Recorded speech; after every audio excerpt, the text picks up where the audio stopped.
What's up, everybody? Welcome back to another Comically Boston. Today is episode 155, June 3rd, 2024.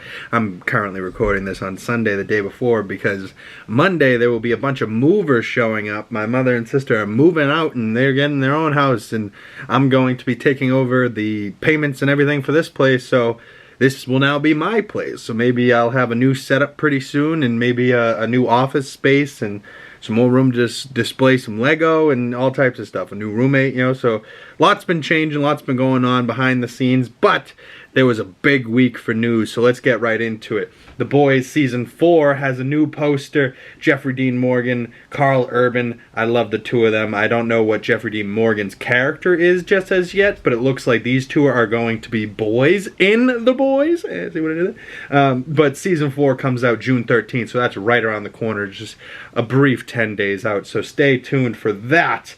Also coming, I believe, this week on Netflix is Hitman, with Glenn Powell playing Hitman himself. The Netflix Rotten Tomatoes score right now is 98%, and that will be coming to Netflix. It's in select theaters now, but coming to Netflix June 7th. I'm excited to see that one, especially because it's got a high Rotten Tomato score, and I've been hearing some really good reviews from people that have seen it, went to the theater to see it. There's a new John Watts movie. John Watts, I believe, if it's this director I'm thinking of, is the director that did Tom Holland Spider-Man movies. He's coming out with a new film called Wolves, and there's going to be two fixers, right? So I don't know what that entails, but I don't know if they're hitman or the guy that cleans up the body for the hitman, you know what I mean? But either way, they're fixers. Two fixers assigned the same job, and the two fixers are George Clooney and Brad Pitt, reuniting from, I don't know if they've done a movie in between, but they did the Ocean's 11 movies together. And so now the two of them, older gents now, going to be starring in this action movie, and the trailer looks pretty good, so I'm pretty interested in that one. I can't wait to see that. A movie that I can probably wait to see is Fast 11. Just shared this picture. Now, I did love Vin Diesel. The more Fast and the Furious movies he makes, the less I like him. You know what I mean? But I will say, I have no idea what Fast 11 will be about. I'll probably watch it because I've seen all the other ones, but the most recent ones I haven't been a huge fan of. But what I am a huge fan of is that goddamn car. That 68 or 69 Charger with the blower engine out the hood. That car, since the very first Fast and the Furious movie, has been one of my all-time, if not my all-time favorite car. If there was one car on the planet that I could purchase myself, it would be that car right there. That black on black, slight bits of chrome, the big blower engine pointing out the hood with the red flaps that go boom, boom, boom as you friggin' step on the gas. Sexy car. Sexy, smooth, square, long hood. Oh, such a sexy car. I love that car. But Fast 11 is in the works, so we'll hear more about that soon. Also in theaters right now is Furiosa, the film from director George Miller, and also with Chris Hemsworth. And rumors have been going around, and he's been getting asked a few times. He never got to do a superhero movie. He's done things like Babe and Happy Feet, you know, so he has different genres in him other than just Wasteland, Mad Max, in, you know, that type of wasteland vibe of in the desert and the cars and the brutalness of Furiosa, that type of thing.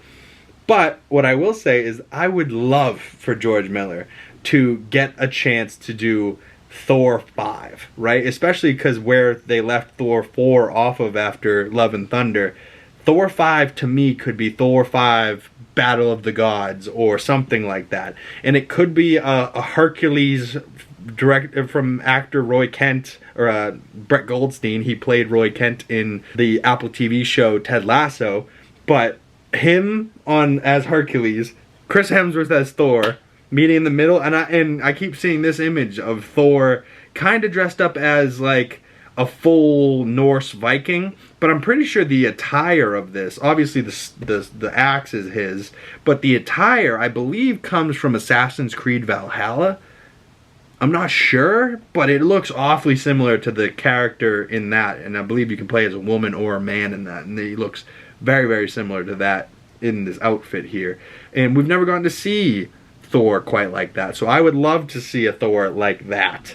You know, maybe a flashback to when they were younger 1,000 years ago and they had a battle back in the day, and then fast forward to where he is now and have a battle then. I don't know. Whatever it could be, though, I would be greatly interested in if George Miller decides to sign on to do Thor 5. I would be hype about that. I'm not, you know. Taika, I loved Ragnarok. They had a lot of fun with Love and Thunder, but, you know, I like Taika, but, you know, he's had his shot. Now it's time for a director to come in and give us the darkness of Thor that we need, and the brutalness and the hammer crushing skulls, that type of thing. Like, we almost need a rated R Thor like yesterday, you know what I mean? Especially after Ragnarok and getting to see him team up with the Hulk in that gladiator scene. Like, I think all of us can agree that we want to see Hulk angry again, and we want to see Thor more like that gladiator Thor. It's cute that he's a father and his daughter's in the movie, you know, it's great. But they got Christian Bale to be Gore the God Butcher, and they should have had him butchering gods, and we should have seen it, right? Like, we should have been way more terrified of Christian Bale than we were. You know, it is what it is. Some new news, some spoilerish news. If you don't want to know about Captain America Brave New World, I guess skip a minute or so. But Captain America Brave New World has released some images about Sam Wilson's new suit. Right, and you can see his kind of helmet there. I don't know what that helmet is, but the rest of this suit, I don't mind. I think it looks nice. I still am quite partial to that white suit from Captain America, or Falcon and the Winter Soldier, the TV show. You know, I keep saying Captain America because now Anthony Mackie is Captain America, and I love that. But why'd we change his suit? He just got a new suit at the end of that series. What happened to the white suit? Maybe we'll see both suits. Maybe we'll see that suit get destroyed, and that's why he has to have this suit. Either way, I don't mind this suit, but the real spoiler side of things is Giancarlo Esposito has been confirmed to be a villain in an undisclosed role in Captain America Brave New World. So that's sooner rather than later. I expected him to be a villain in something that hasn't been announced yet, or him be in something, you know, somewhere that we don't know about yet. But we know a lot of Captain America Brave New World. But we also know that they've gone through extensive reshoots recently, and apparently this character that he's playing came then.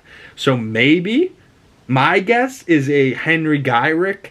And if you guys don't know who that is, he was a villainish character in X-Men 97 in the animated show. And, you know, this is a spoiler. If you don't want to see this, I'm sorry. Just skip ahead. But this picture here of Giancarlo Esposito in this suit, this is him on set. And he's got 3 knives to his chest. He's got straps. He's kind of got this jacket and these military pants.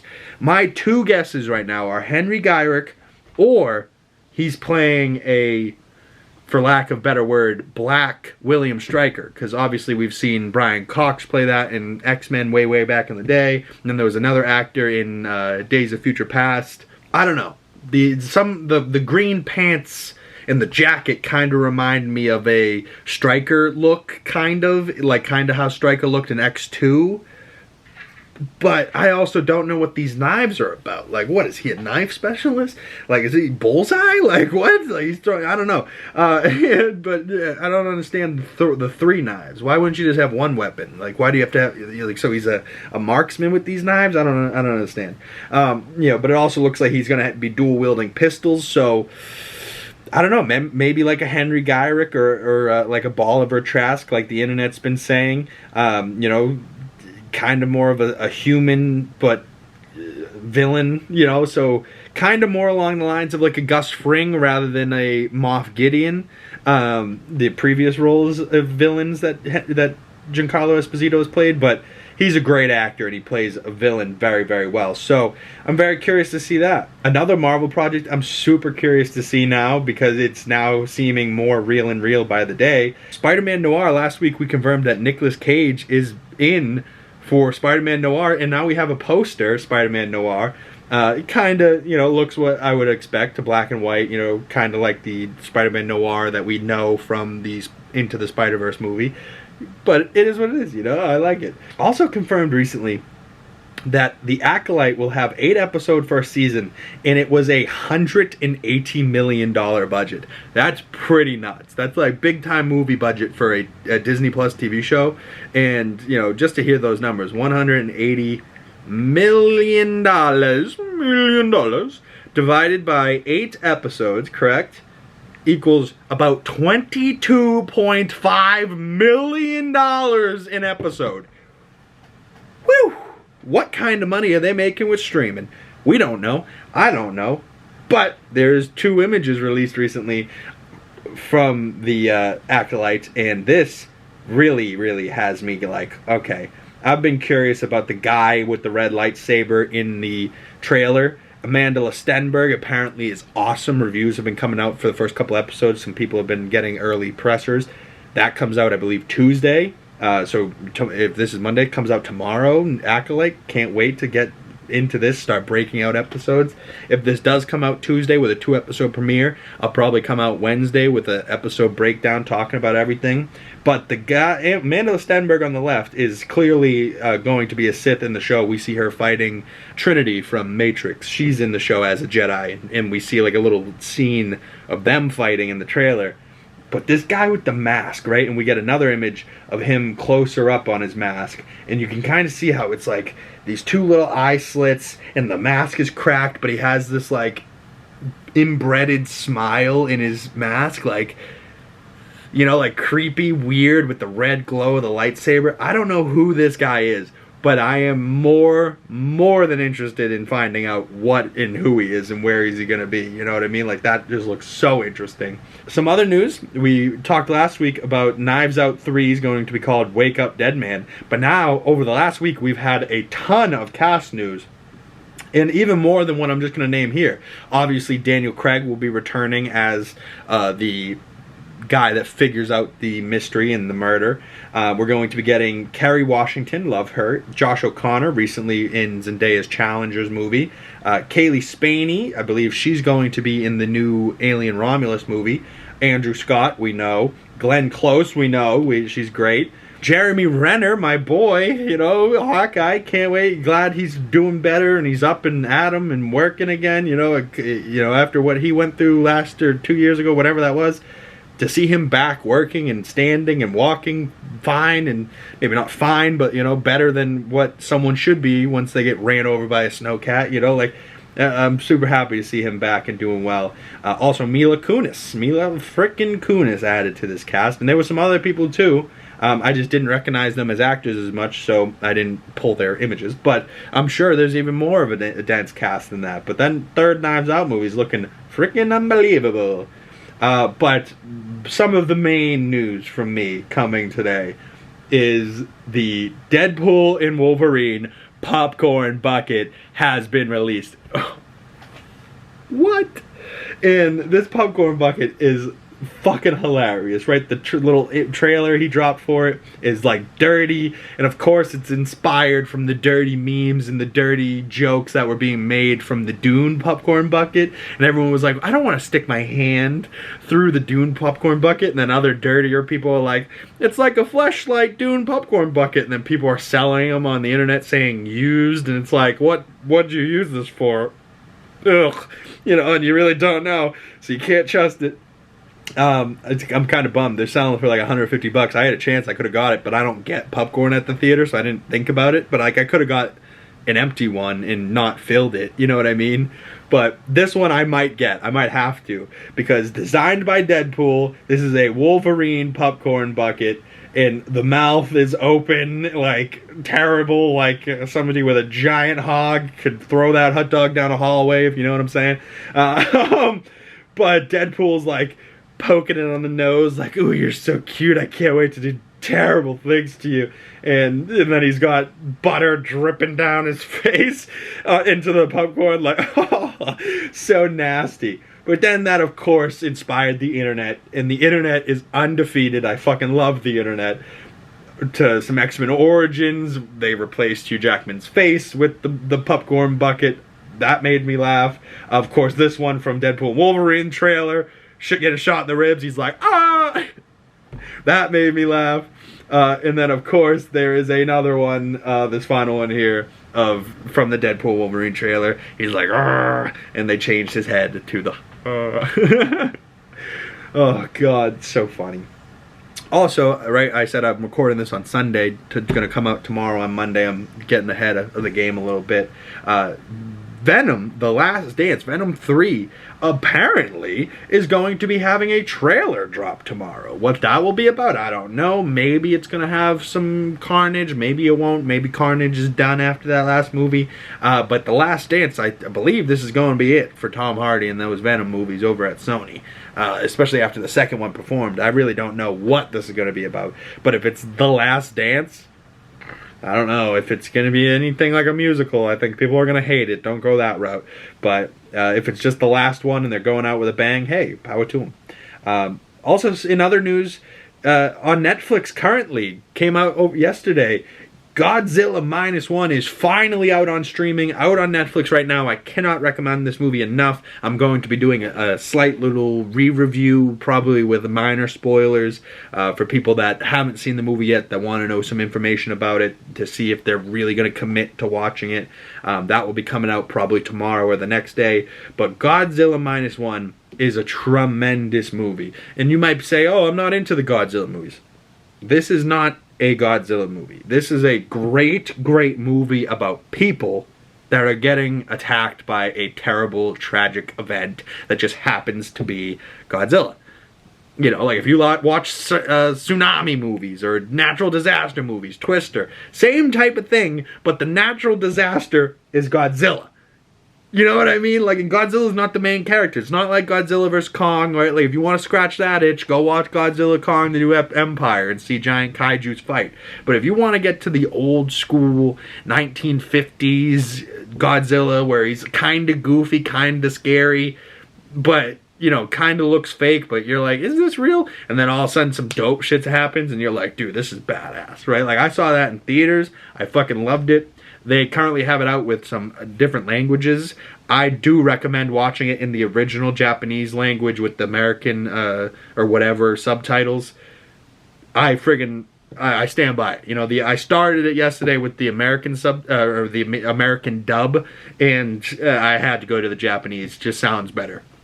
I don't mind if a film's in another language as long as I can read and understand what's going on. You know what I mean? But I highly recommend, and that Godzilla is fucking awesome and terrifying, but like the way that it powers up is one of the greatest scenes in that movie. So go check that out for yourself. Let me know what you think. Also coming out soon, we got Bikeriders with Tom Hardy and Austin Butler, two of my favorites there, and that movie looks quite interesting. So that comes out later in June. I can't wait to see that. Also coming out pretty soon is Kinds of Kindness, Yorgos Lanthimos' new movie, coming off of Poor Things with Emma Stone, and Emma Stone's also going to be in this movie, this still image from that. I saw this cheetah print dress, and just the way that drink's sitting there with a piece of fruit hanging out the top, and she's like biting her nails, and she's got a hard earring. I saw this image, and I was like, Emma Stone. I'm normally not an Emma Stone person, but the way the hair's looking, the way this is looking right now, Emma Stone's the baddie of the week. I haven't done that in a while, but I'll give her credit. Emma Stone, baddie of the week right now, currently. And then, of course, later this week, the 6th, I believe, this coming up Thursday, there's going to be the NBA Finals starts, and you guys know me, I'm a giant Boston Celtics fan, and they won the Eastern Conference Finals. It was a great game 4. We swept the Pacers. It was great to see. Derek White hit a huge 3 right before the buzzer from the corner. Great to put us ahead and close the game out. And then we gave Jaylen Brown the Eastern Conference player of, or the MVP, the Eastern Conference Finals MVP. And that's great to see, you know. And look how this team celebrates this man winning and how happy he is. He didn't think, he even said afterwards, he goes, I never win shit. I didn't think I was going to win. But I like that they gave it to him, because now both of our stars are even. They're both all-stars. They're both great. They're both averaging 30 plus, you know, great minutes. They're both studs. They both have won Eastern Conference Finals apiece, but I'll tell you what, I think it's going to be not a competition versus the Celtics versus the Mavs. It's going to be Jaylen Brown versus Jason Tatum. You're going to see who's going to come out as the Finals MVP in this series. And I hate to say it, but I don't see us having that big a problem with the Mavs, but of course Kyrie, so there could be some drama. It should be entertaining. This stat that I saw was crazy. Al Horford, 181 career playoff games, third most all time without a title, and he's only behind Karl Malone and John Stockton, and they were both on the same team in Utah. So Al Horford, without winning a title, that's insane. Al Horford, you're a legend. You always will be, title or not. You in my book are a legend. Shout out Al Horford. Shout out Jaylen Brown one more time, winning that Eastern Conference Finals. I love to see that man, how happy he was, because he didn't even get NBA All Defense or All NBA, and he should have been on both those teams. And yet none of the people in the All NBA except for JT are in the finals anymore. You know what I mean? Like, and this kid's getting the award that he should have gotten, and I loved how happy the team was for him. That's just awesome. But starting Thursday, NBA Finals, Mavericks versus Celtics, Game 1, June 6th. So are you going to be staying tuned? I hope so. But comment below, are you excited for any of those movies I talked about today? Are you going to be getting that Deadpool Wolverine popcorn bucket? I think I might. I think I might have to. Are you going to see Venom 3? Are you going to watch the trailer when that comes out? If you want me to do a trailer breakdown when that comes out, comment below. Also, The Boys, you know, they're coming up. A big month for June. The Boys, Acolyte, House of the Dragon, The Bear. A lot of shows coming out in June. So stay tuned. We're going to be talking about a lot of those. I'm going to try and cover as much of them as best I can. Like I said, I also have some moving happening in my house. So I don't know how much quiet time I'm going to get to be able to record these videos for you guys. But I do highly enjoy making these videos for you guys. And recently I did a movie review for Atlas, the new Jennifer Lopez movie. And it has like 600 and something views on it. That's crazy for that movie, right? Like, that's way more than average. So shout out to the people that watch that. Thank you guys so much. And if you guys want to support the channel, like this video, subscribe if you're new. My links for my other social medias in the description below. Go check those out. Hit that bell so you don't miss future videos. My name is Big Cam. Thank you guys so much. If you made it this far in the video, I really, really appreciate you. You're the best. I love you. I hope you love me back. And I will see you beautiful people in the next one. Peace.